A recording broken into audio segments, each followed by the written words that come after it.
निर्देश। वर्धमान स्वामी के शासन में हम सभी रहते हैं और उनकी यह पावन पीयूष देशना हम सभी के लिए परम उपकारी। अनादिकाल से हमारी आत्मा में जो जन्म, जरा और मृत्यु रूपी रोग लगे, उन रोगों का उपशमन करने वाली कोई परम औषधि है तो वह एकमात्र यह जिनवाणी। भव्यात्मा, संत साधु बन के विचरो, वह घड़ी कब आएगी। हाथ में पीछी कमंडल, ध्यान आत्म राम का। ये प्रतिपल की भावना होती है उस सम्यक दृष्टि जीव की। भले ही प्रमोद भाई वह श्रावक है, पर सम्यक दृष्टि जीव प्रतिपल प्रति समय यही भावना बाता है कि संत साधु बन के विचरू, वह घड़ी कब आएगी। और जो इस भावना को नहीं भाता या इस भावों को प्राप्त नहीं कर पा रहा है, वह आगम के परिप्रेक्ष्य में सदश्रावक ही नहीं है। क्योंकि श्रावक कुल में जन्मने से कोई सदश्रावक मान नहीं होता।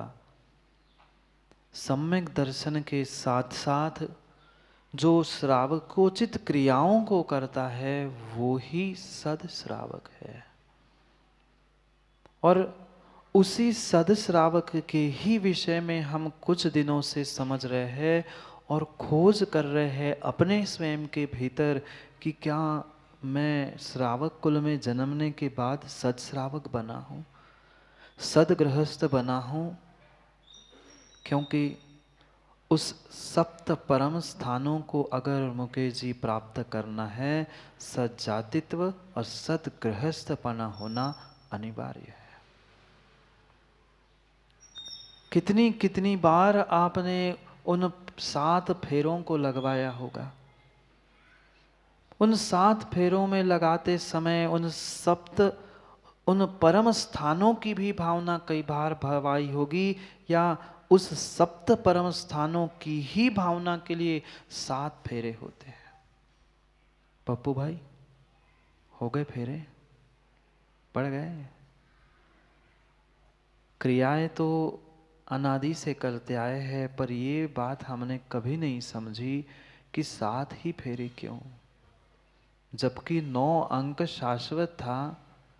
और ये राजेंद्र पंडित जी कहते हैं 7 आंकड़ा 7.5 का बोधक होता है। पर फिर भी शादी के समय में 7 फेरे, फिर भी सप्त परम स्थान, ये 7 क्यों? क्योंकि आचार्य भगवंत कहते हैं जिसने इस 7 शील को प्राप्त कर लिया वही सप्त परम स्थानों को प्राप्त करता है। और उसका ही प्रतीक है कि शादी विवाह में मां 7 फेरे होते हैं। अभी तक कभी हमने उसके विषय में लॉजिक तर्क दिमाग लगाया ही नहीं, मात्र भेड़ चाल चलते आए हैं। आगे वालों ने किया, हमने किया, वे भी गिरे। आप ही ने कहा पंडित जी हम भी गिरे, हम नहीं कह रहा किसी को गिरा, मैं नहीं कहता किसी को गिरा। अगर गिरे हैं तो हम उठाना चाहते हैं, पर अपने भावों को तो उठा लो। कभी तो उन भावों को, भावनाओं को जीवन में हम प्राप्त करें कि संत साधु बन के विचरो। बने नहीं बने, जब बने तब बने, पर कम से कम ये एक सद श्रावक की सच्ची भावना हुआ करती है कि वह प्रति समय जब जब वह से समय मिले वह यही भावना भाता है, यही दृष्टि रखता है कि कब मुझे वैराग्य प्राप्त हो और कब मैं वह दिगंबर भेष धारण करके मोक्ष मार्ग की प्राप्ति के लिए चलूं। कोई साधु की व्याख्या नहीं है। साधु तो मोक्ष मार्ग पर चल चुका, उसने अपने ध्यान को प्राप्त कर लिया। पर यहाँ हमें श्रावक के उन उत्कृष्ट भावों को समझना है। कहने के लिए वह श्रावक है, पर भीतर ही भीतर उसने अपने भावों से, भावनाओं से अपने आप को साधु मानना प्रारंभ किया है। राकेश जी बन नहीं सकते, नहीं तो कल से कह दो कि महाराज हम तो कपड़े में ही साधु बन गए, अब कल से सब लोग हमें भी करें। नहीं, शब्दों का और भावों का, दोनों का तालमेल बिठालते हुए हमें काम करना है। न शब्दों में गड़बड़ करो, न मां भावों में गड़बड़ करो, क्योंकि ये पक्का है, जैसी तुम्हारी भाषा, जैसे तुम्हारे शब्द होते हैं, वैसे ही तुम्हारे भाव होते हैं। और जैसे तुम्हारे आज के भाव है, आने वाले समय के भाव भी बिल्कुल वैसे ही होंगे। सब काम बिगड़ जाए, पर भाषा नहीं बिगड़नी चाहिए। कभी भाषा बिगड़ भी गई, भाव नहीं बिगड़ने चाहिए, क्योंकि ये पक्का निर्णय करना, जहां भाव बिगड़े वहां भव बिगड़े। उन भव को बिगड़ने के पीछे अगर कोई अनिमेष भाई कारण है, तो हमारे भावों का बिगड़ना है। पल पल सावधान होके जीना पड़ता है। जो सम्यक दृष्टि सद श्रावक होता है, वह प्रतिपल वैराग्य दृष्टि से, विवेक दृष्टि से जीता है। किसी भी उन इंद्रियों के विषयों का उसने त्याग नहीं किया, पर फिर भी भोग भोगते हुए भी वह निर्जरा को प्राप्त कर सकता है। कौन? कोई साधु की व्याख्या नहीं, साधु तो करता ही है। सुमन जी, श्रावक की व्याख्या चल रही है। एक सद श्रावक की इतनी सूक्ष्म भावों की व्याख्या है, फिर साधु की तो व्याख्या कितनी ऊपर होगी। वह श्रावक भाव भा रहा है, भावना भा रहा है, तड़प रहा है कि वह दिन कब आएगा कि मैं संत साधु दिगंबर मुद्रा को धारण करते हुए पिच्छी कमंडल लेके गमन करूं। सम्यक दृष्टि की पहचान है, सम्यक दृष्टि की पहचान है। वह सम्यक दृष्टि उस मछली की तरह तड़पता है। देखा कभी मछली को? जैसे ही थोड़े से पानी से बाहर निकाल ली जाती है, या पानी की थोड़ी सी कमी हो जाती है, वह छटपट छटपट छटपट करती है, उछल के पहुंचना चाहती है। कहाँ पानी है वहां पहुंच जाती है। वह मछली श्रेष्ठ है, वह मछली श्रेष्ठ है। क्यों? क्योंकि उसे पता है मेरा जीवन पानी से चलेगा। वह उछलते हुए, तड़पते हुए उस पानी की ओर पहुंचती है। वह सपन शास्त्री, वह सम्यक दृष्टि उस मछली की तरह तड़पता है। कब मुझे वो संयम प्राप्त हो। कोई पांचवें छठवें गुणस्थान वर्ती की व्याख्या नहीं।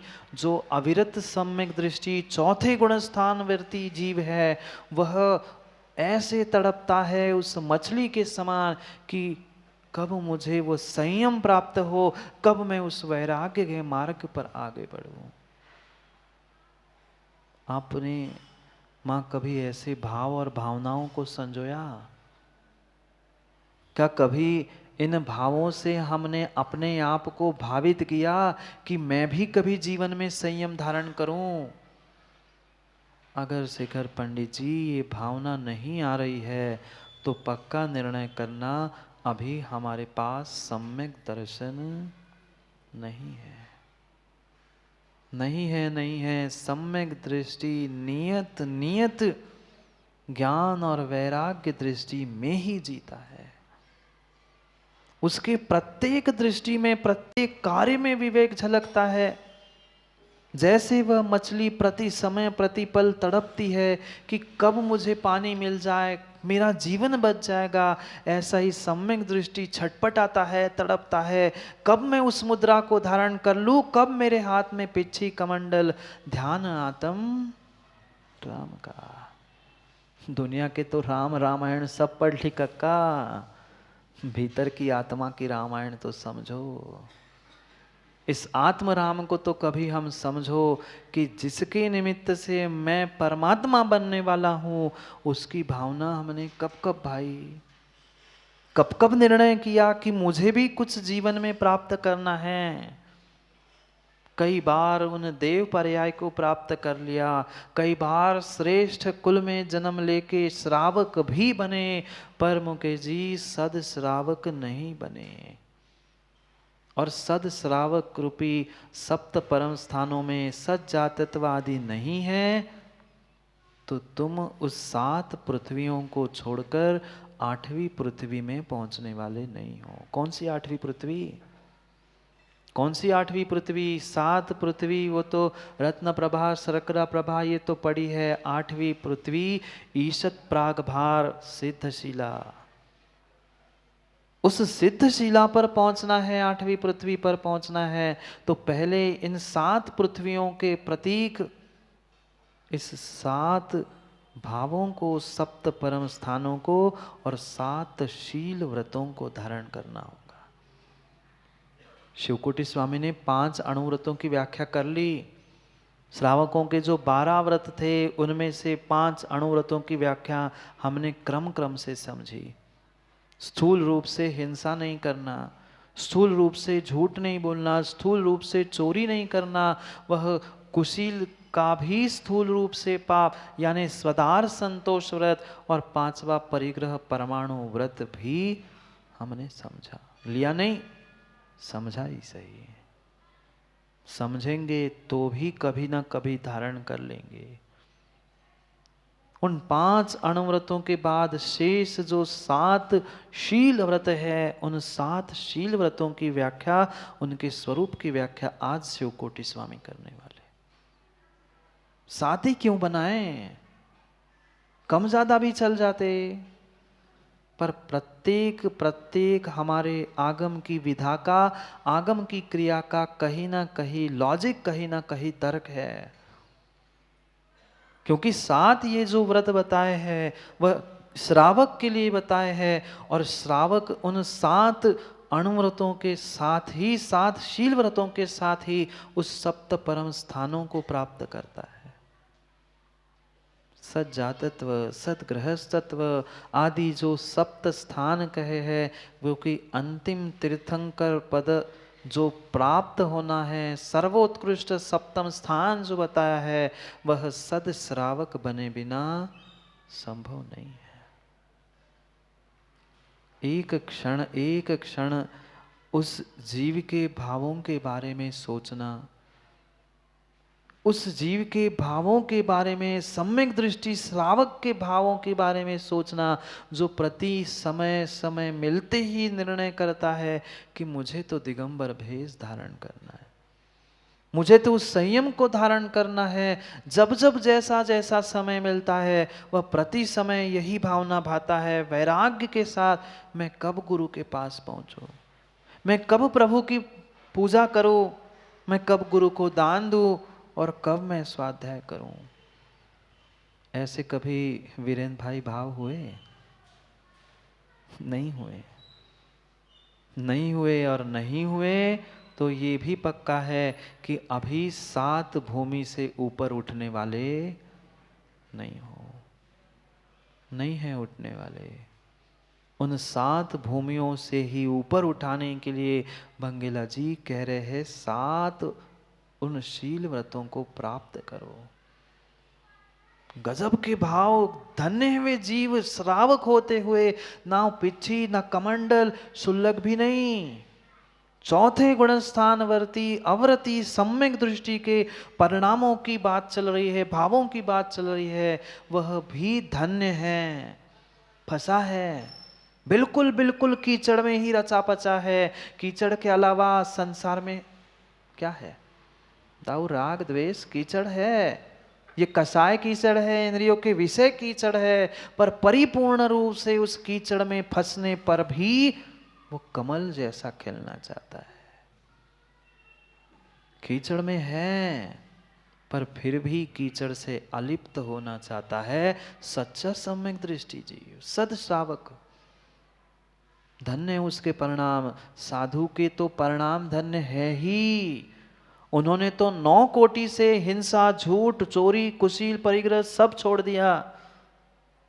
पर श्रावक भी धन्य है, श्रावक भी धन्य है जिसने वह शील व्रतों को अपने उस 5 अणुव्रतों की रक्षा के लिए प्राप्त किया। जो 5 अणुव्रत बताए, उस 5 अणुव्रतों की, जैसे नगर की रक्षा के लिए परकोटा होता है, आपके भी सागर में है ना परकोटा। क्यों था? पहले नगर उतना ही था, बाद में बढ़ते बढ़ते बढ़ गया। पर वह जैसे परकोटा होता है और उसके भीतर के नगर की रक्षा के लिए बहुत बड़ा परकोटा होता है। जाके देखना, कई प्राचीन उन किलों को, पुराने खंडरों को, वह कहीं परकोटा है, कभी कहीं बहुत गहरी खाई खोद के रखी है। किस लिए? कि उसको लांग के कोई नगर तक, महल तक ना पहुंचे। ऐसे ही भीतर के उन अहिंसा आदि उन अणुव्रतों की रक्षा के लिए शील के भाव धारण करता है वह सम्यक दृष्टि जीव, परटकोटे के समान रक्षा करने के लिए। कि अगर मैं श्रावक हूं और श्रावक कुल में अगर जन्मा हूं तो मेरा कर्तव्य बनता है कम से कम इन 5 अणुव्रतों को मैं धारण करूं और उसकी रक्षा के लिए मैं ये परकोटा बना लूं। किसकी सुरक्षा? घर परिवार की। कितनी किसी की रक्षा कर लेना, कितनी किसी की रक्षा कर लेना, समय आने पर सब चले जाएंगे।